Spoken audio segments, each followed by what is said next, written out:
ಎಲ್ಲರಿಗೂ ಅಡುಗೆ ಸಾಧನಕ್ಕೆ ಸ್ವಾಗತ. ಇವತ್ತು ಸ್ಟಫ್ ಹಾಗಲಕಾಯಿ ಮಾಡೋದು ಹೇಗೆ ಅಂತ ನೋಡೋಣ. ಈ ಸ್ಟಫ್ ಹಾಗಲಕಾಯಿ ಯಾವುದೇ ರೀತಿಯಾದ ಅನ್ನದ ಜೊತೆ ಅಥವಾ ಚಪಾತಿ ಜೊತೆ ತುಂಬಾ ರುಚಿಯಾಗಿರುತ್ತೆ. ಈ ಸ್ಟಫ್ ಹಾಗಲಕಾಯಿ ಮಾಡೋದಕ್ಕೆ ನಾನಿಲ್ಲಿ 7ರಿಂದ 8 ಈ ರೀತಿ ಹಾಗಲಕಾಯಿ ತೊಗೊಂಡಿದ್ದೀನಿ. ಈ ಥರ ಸಣ್ಣಕ್ಕೆ ಗುಂಡಾಗಿರೋಂಥ ಹಾಗಲಕಾಯಿನ ಸೆಲೆಕ್ಟ್ ಮಾಡ್ಕೊಳ್ಳಿ. ಮೊದಲನೇದಾಗಿ ಈ ಹಾಗಲಕಾಯಿನ ಚೆನ್ನಾಗಿ ತೊಳ್ಕೊಂಡು ಈ ರೀತಿ ಚಾಕು ತಗೊಂಡು ಮೇಲ್ಗಡೆ ಇರೋ ಸಿಪ್ಪೆನ ಈ ರೀತಿ ರಫ್ ಆಗಿ ಸ್ಕ್ರಾಪ್ ಮಾಡ್ಕೊಳ್ಳಿ. ಈ ರೀತಿ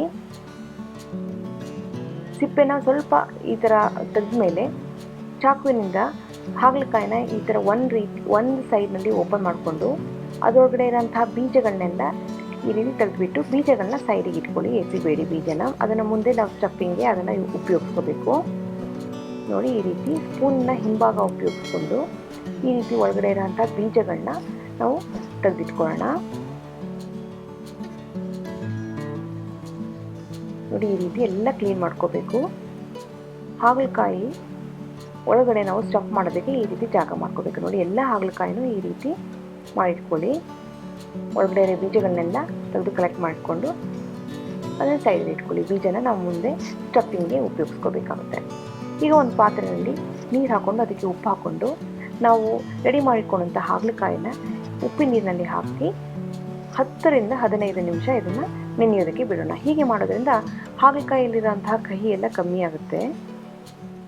ಅದೇ ಸಮಯದಲ್ಲಿ ನಾವಿಲ್ಲಿ ಒಂದು ಪಾತ್ರೆಯಲ್ಲಿ ಒಂದು 2 ಟೇಬಲ್ ಸ್ಪೂನ್ ಎಣ್ಣೆ ಹಾಕ್ಕೊಂಡು ಅದಕ್ಕೆ ಜೀರಿಗೆ ಹಾಕ್ಕೊಂಡು ಹಾಗೆಯೇ 4ರಿಂದ 5 ಮೀಡಿಯಮ್ ಸೈಜ್ ಈರುಳ್ಳಿನ ಸಣ್ಣ ಸಣ್ಣಕ್ಕೆ ಕಟ್ ಮಾಡಿಕೊಂಡು ಅದನ್ನು ಸಹ ನಾವು ಹಾಕ್ಕೊಂಡು ಚೆನ್ನಾಗಿ ಬಾಡಿಸ್ಕೊಳ್ಳೋಣ.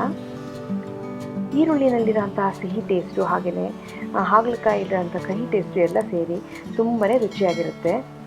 ಈ ಈರುಳ್ಳಿನ ನಾವು ಚೆನ್ನಾಗಿ ಬಾಡಿಸೋದ್ರಿಂದ ಹಾಗಲಕಾಯಿ ಕಹಿ ಟೇಸ್ಟ್ ಕಮ್ಮಿ ಆಗುತ್ತೆ. ಇಲ್ಲಿ ನಾನು ರುಚಿಗೆ ತಕ್ಕಷ್ಟು ಉಪ್ಪನ್ನು ಸಹ ಸೇರಿಸ್ಕೊಂಡಿದ್ದೀನಿ. ಈಗಲೇ ಉಪ್ಪು ಸೇರಿಸೋದ್ರಿಂದ ಈರುಳ್ಳಿ ಚೆನ್ನಾಗಿ ಬೇಗ ಬಾಡ್ಬಿಡುತ್ತೆ. ಈರುಳ್ಳಿ ಹಾಕೋದ್ರಿಂದ ಸ್ಟಫ್ ಹಾಗಲಕಾಯಿ ತುಂಬಾ ರುಚಿಯಾಗಿರುತ್ತೆ. ಯಾಕೆಂದರೆ ಈರುಳ್ಳಿ ಸಿಹಿ ಟೇಸ್ಟು ಹಾಗಲಕಾಯಿ ಕಹಿ ಟೇಸ್ಟನ್ನ ಕಮ್ಮಿ ಮಾಡುತ್ತೆ. ಈಗ ಉಪ್ಪು ಹಾಕ್ಕೊಂಡು ಈ ಈರುಳ್ಳಿನ ಚೆನ್ನಾಗಿ ಬಾಡಿಸ್ಕೊಳ್ಳಿ. ಈರುಳ್ಳಿ ಸ್ವಲ್ಪ ಜಾಸ್ತಿನೇ ಬೇಕಾಗುತ್ತೆ ಈ ಹಾಗಲಕಾಯಿಗೆ. ಈ ಟೈಮ್ನಲ್ಲಿ ನಾವು ತೆಗೆದುಕೊಂಡಂತಹ ಬೀಜನ ಚೆನ್ನಾಗಿ ಕುಟ್ಕೊಂಡು ಅದನ್ನು ಸಹ ಈರುಳ್ಳಿನಲ್ಲಿ ಸೇರಿಸೋಣ. ಬೀಜನ ಎಸಿಬೇಡಿ, ಅದು ತುಂಬಾ ರುಚಿಯಾಗಿರುತ್ತೆ, ಹಾಗೆ ಆರೋಗ್ಯಕ್ಕೂ ತುಂಬಾ ಒಳ್ಳೆಯದು. ಹಾಗೆಯೇ ಇಲ್ಲಿ ನಾವು ಡ್ರೈ ಪೌಡರ್ ಸ್ವಲ್ಪ ಖಾರದ ಪುಡಿ ಸೇರಿಸಿದ್ದೀನಿ 1 ಸ್ಪೂನಷ್ಟು.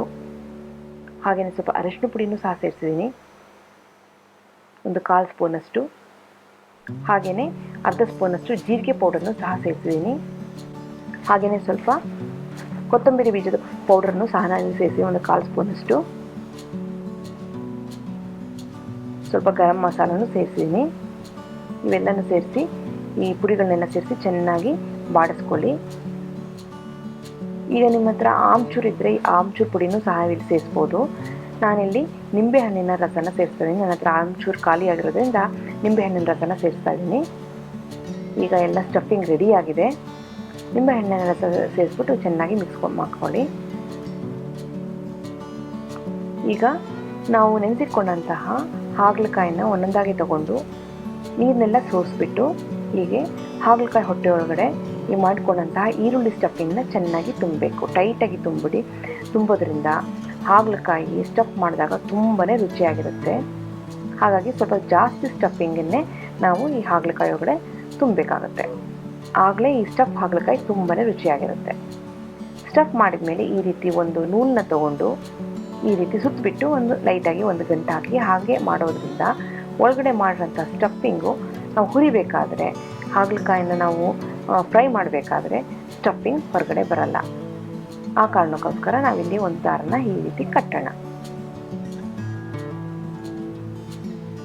ಇದೇ ರೀತಿ ನಾವು ಎಲ್ಲ ಹಾಗಲಕಾಯಿಗೂ ಈ ರೀತಿ ಸ್ಟಫ್ ಮಾಡಿಕೊಂಡು ನೂಲಿನಲ್ಲಿ ಈ ರೀತಿ ಟೈಟ್ ಮಾಡಿಟ್ಕೊಳ್ಳೋಣ. ಈಗ ಎಲ್ಲ ಹಾಗಲಕಾಯಿ ರೆಡಿಯಾಗಿದೆ ಫ್ರೈ ಮಾಡೋದಕ್ಕೆ.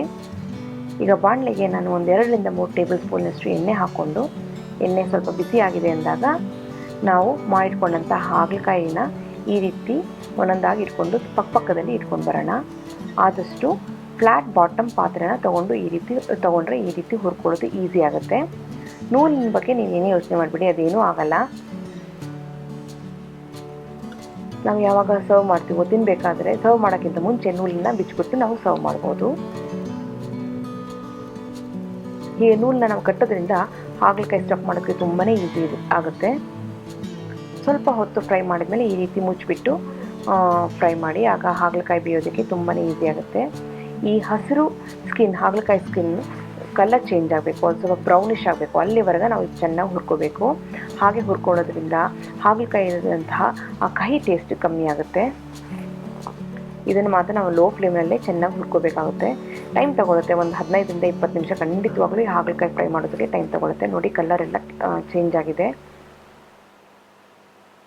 ನೂಲು ಕಟ್ಟಲಿಲ್ಲ ಅಂದರೆ ನಾವು ಈ ರೀತಿ ಮಾಡಬೇಕಾದ್ರೆ ಸ್ಟಫಿಂಗ್ ಎಲ್ಲ ಹೊರಗಡೆ ಬಂದುಬಿಡುತ್ತೆ. ಹಾಗಾಗಿ ನೂಲು ಕಟ್ಟು ತುಂಬಾ ಮುಖ್ಯ. ನೋಡಿ ಈಗ ಸ್ಟಫ್ ಹಾಗಲಕಾಯಿ ರೆಡಿಯಾಗಿದೆ. ನಿಮಗೆಲ್ಲ ಸ್ಟಫ್ ಹಾಗಲಕಾಯಿ ರೆಸಿಪಿ ತುಂಬ ಇಷ್ಟ ಆಗಿದೆ ಅಂತ ಅನ್ಕೊಂಡು ಖಂಡಿತವಾಗ್ಲೂ ಟ್ರೈ ಮಾಡಿ. ನೀವು ಇನ್ನೂ ಸಬ್ಸ್ಕ್ರೈಬ್ ಆಗಿಲ್ಲ ಅಂದರೆ right side click to subscribe ಅಂತ ಬರ್ತಾ ಇದೆ ನೋಡಿ, ಅದ್ರ ಮೇಲೆ ಕ್ಲಿಕ್ ಮಾಡಿ ಈಗಲೇ ಸಬ್ಸ್ಕ್ರೈಬ್ ಆಗಿಬಿಡುತ್ತೆ. ಪಕ್ಕದಲ್ಲಿರೋ ನೋಟಿಫಿಕೇಶನ್ ಬಟನ್ ಟಚ್ ಮಾಡೋದನ್ನು ಮಿಸ್ ಮಾಡಬೇಡಿ. ವಿಡಿಯೋ ಇಷ್ಟ ಆದರೆ ಲೈಕ್, ಶೇರ್, ಕಮೆಂಟ್ ಮಾಡಿ. ಖಂಡಿತವಾಗ್ಲೂ ವಾಟ್ಸಪ್ನಲ್ಲಿ ಈ ವಿಡಿಯೋನ ಶೇರ್ ಮಾಡಿ. ಮತ್ತೊಂದು ಇಂಟ್ರೆಸ್ಟಿಂಗ್ ರೆಸಿಪಿಯೊಂದಿಗೆ ಭೇಟಿ ಆಗ್ತೇನೆ. ಅಲ್ಲಿವರೆಗೆ ಥ್ಯಾಂಕ್ ಯು, ಬಾಯ್ ಬಾಯ್.